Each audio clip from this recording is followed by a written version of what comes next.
오늘의 말씀은 느헤미야 1장 11절입니다.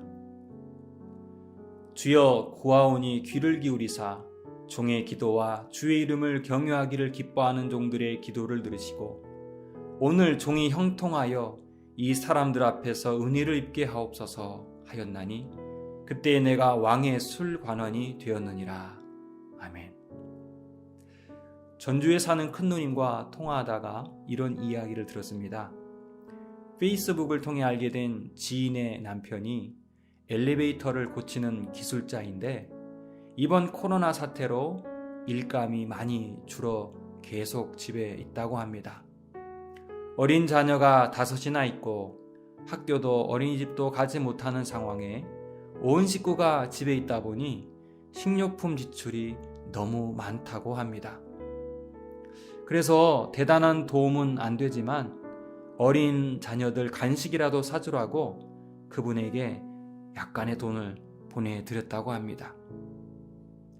여러분, 로마서 12장 15절 말씀을 아실 것입니다.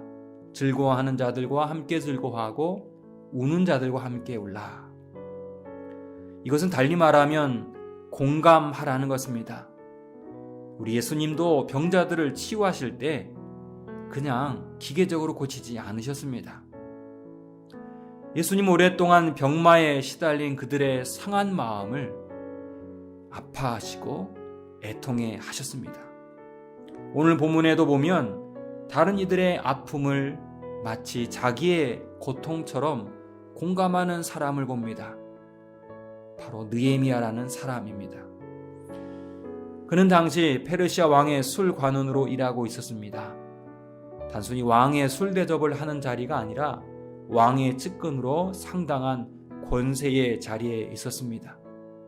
오늘날 그에게 소식이 들려옵니다. 고향 땅 예루살렘에 돌아간 동포들이 환난과 능욕을 당하고 있고 예루살렘 성은 허물어지고 성문들이 불탔다는 소식입니다. 여러분이 만약 느헤미야라고 한다면 그 상황에서 어땠을까요? 어떤 반응을 보이시겠습니까? 물론 자신들의 동포가 고난을 당하고 있고 고향 예루살렘이 비참한 상태에 처해 있다는 것은 매우 불행하고 안타까운 소식입니다. 그러나 그 고통이 당장 눈에 보이지도 않습니다. 직접적으로 우리에게 미치는 것도 아닙니다. 가슴 아프고 원통한 일이지만 지금 당장 할 수 있는 일이 아무것도 없습니다. 그저 매일매일 왕궁에서 주어진 일을 해야만 하는 이방 땅에 사는 이주민에 불과했습니다. 그러나 이 안타까운 소식을 들은 느헤미야가 어떤 행동을 취합니까? 본문 4절을 보면 그는 이렇게 합니다. 울고 슬퍼하며 금식하고 기도했다. 여러분, 어떤 이들은 울고 슬퍼하고 금식한다고 해서 뭐가 달라지느냐?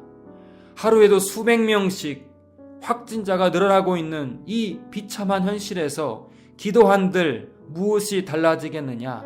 하나님이 그 병 고쳐주느냐? 라며 비아냥거립니다. 물론 우리의 기도가 그저 불안한 마음 달래고 기도를 위한 기도에 그친다면 그 비판 받아 마땅합니다. 하지만 느헤미야의 기도는 여기에 머물지 않습니다. 예수님이 그러했듯 고통당하는 동포들의 마음을 공감한 것입니다. 그러기에 수일 동안 슬퍼하며 울었습니다. 끼니를 걸으며 애타는 마음으로 중보 기도했습니다.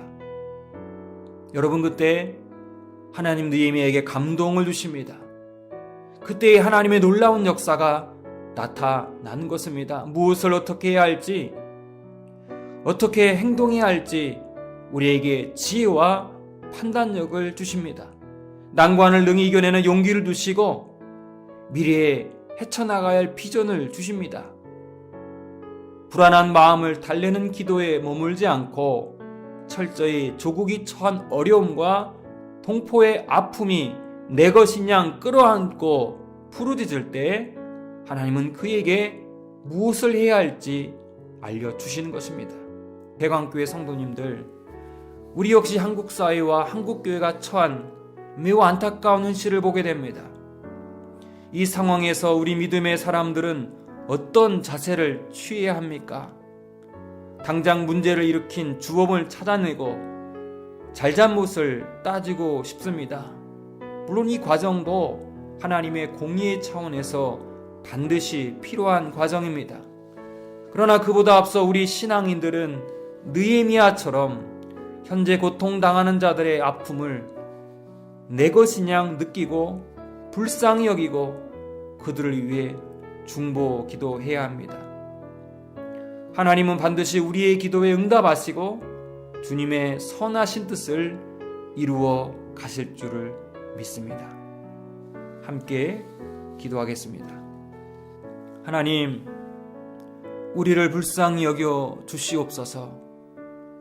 혐오와 정죄보다 서로를 불쌍히 여기고 가슴 아파하는 예수님의 공감의 마음을 허락하옵소서. 우리에게 닥친 고난을 주님의 지혜로 이겨낼 수 있도록 도와주옵소서. 예수님의 이름으로 기도하옵나이다. 아멘.